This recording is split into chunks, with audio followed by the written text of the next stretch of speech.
প্রিয় ছাত্রছাত্রীরা, কেমন আছো সবাই? বাংলা শিক্ষা চ্যানেলে তোমাদের স্বাগত জানাই। আজ আবার হাজির হয়েছি নতুন একটি ভিডিও নিয়ে। আজ আমি তোমাদের পড়াবো নবম শ্রেণীর পাঠ্য গল্প দাম। দাম গল্পের রচয়িতা নারায়ণ গঙ্গোপাধ্যায়, তবে এটি তার ছদ্মনাম। তার আসল নাম তারকনাথ গঙ্গোপাধ্যায়। লেখকের জন্ম 1917 সালে এবং মৃত্যু 1970 সালে।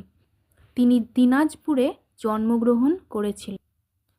তিনি হলেন বাংলা সাহিত্যের খ্যাতনামা ছোট গল্পকার ও ঔপন্যাসিক।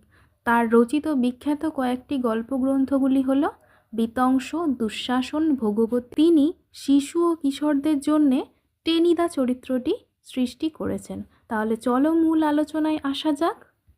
স্কুলে কি বিভীষিকায় যে ছিলেন ভদ্রলোক! আমাদের অঙ্ক কষাতেন।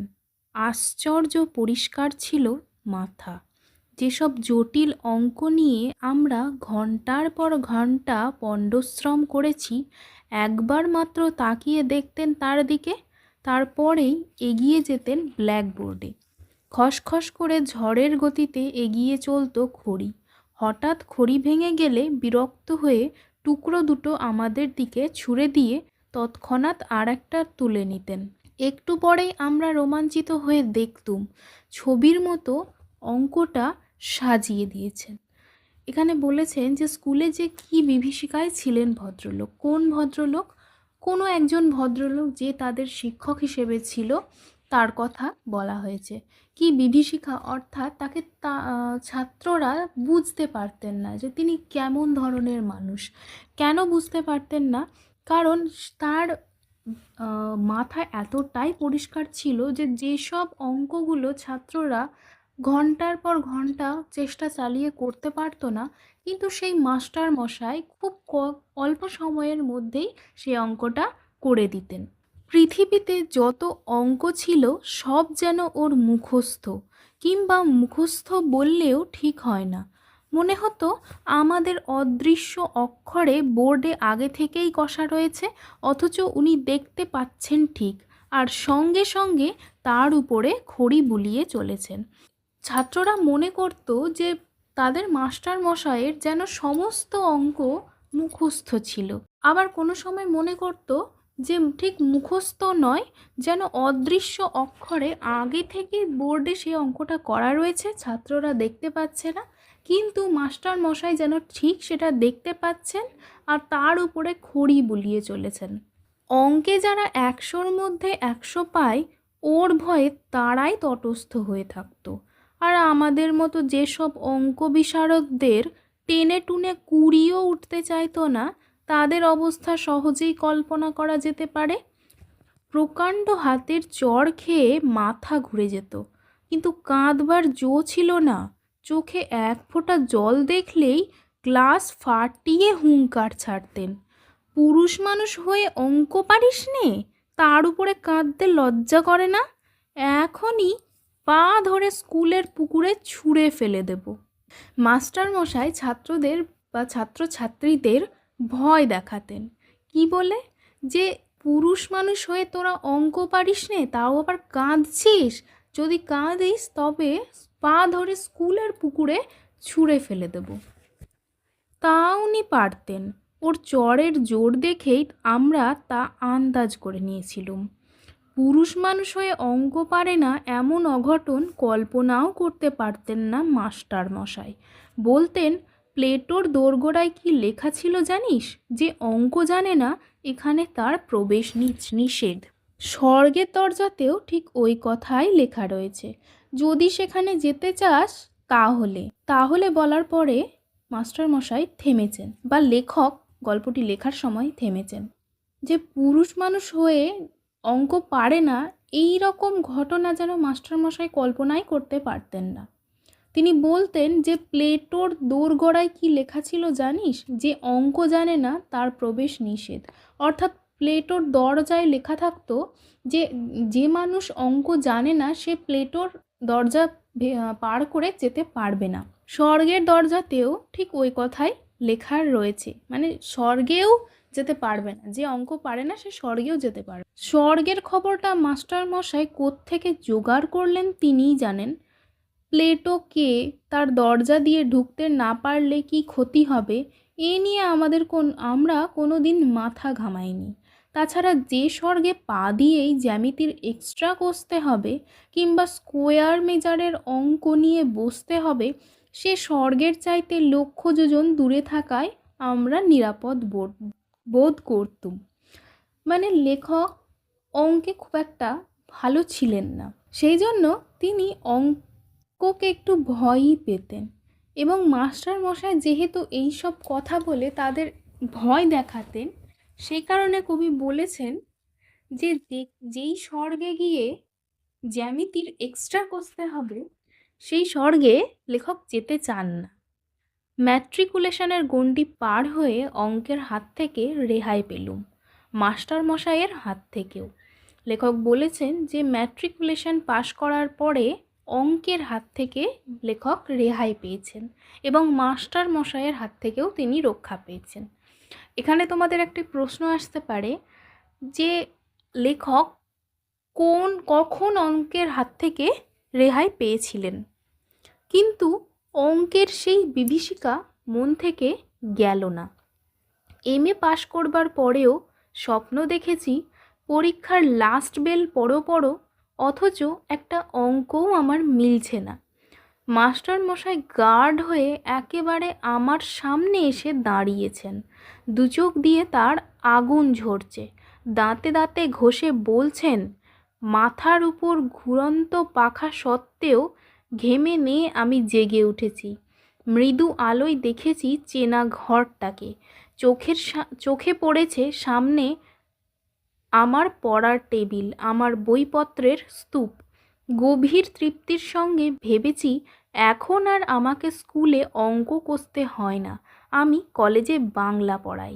লেখক বলেছেন যে লেখকের অঙ্কে এতটাই ভয় ছিল যে তিনি স্বপ্নেও যেন অঙ্কের পরীক্ষা দিচ্ছেন তেমন দেখতেন, এবং সেই মাস্টার মশাইকেও তিনি স্বপ্নে দেখতেন তিনি পরীক্ষা দিচ্ছেন আর মাস্টার মশাই গার্ড হয়ে তার পাশে দাঁড়িয়ে আছে, যার ফলে সে ঘেমে নিয়ে একাকার হয়ে পড়েছে। স্বপ্ন দেখতে দেখতে তার যখন ঘুমটা ভাঙলো, তখন তার লেখকের মনে পড়েছে যে তিনি তো এমএ পাশ করেছেন, এখন আর তাকে স্কুলে যেতে হয় না আর অঙ্কও করতে হয় না।